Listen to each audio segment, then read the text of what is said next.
Ang una mong gagawin pagkatapos maglakad sa baha ang pwedeng magligtas sa iyo sa leptospirosis at hindi iyon ang pag-inom ng gamot.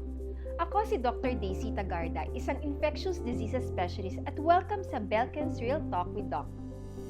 Kapag napasabak ka sa baha, hindi ka dapat basta lang umasa sa swerte. May mga simpleng hakbang na dapat mong gawin agad pagka-uwi mo. Una, maligo at hugasan ang buong katawan, lalo na yung mga paa, gamit ang sabon at malinis na tubig. Hindi sapat ang alkohol o basta banlaw lang. Pangalawa, hanapin at linisin ang anumang sugat o gasgas o paltos. Disimpektahan ito at takpan ng malinis na benda para hindi mapasukan ng bakterya. Pangatlo, tanggalin at palitan agad ang basang damit, medyas at sapatos. Huwag hayaang manatiling basa ang balat mo ng matagal.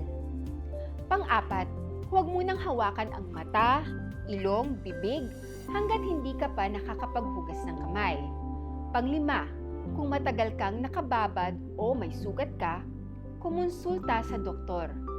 May post-exposure prophylaxis o gamot na pang-iwas, pero kailangan ng reseta yan. Huwag bibili at iinom ng mag-isa. Ang mabilis na aksyon pagkatapos ng baha ang unang linya ng depensa laban sa leptospirosis. Ilang beses ka nang lumusong sa baha ngayong tagulan? I-comment mo at i-share ang first aid checklist na ito sa pamilya at i-follow ang Belkin's page para sa iba pang health tips.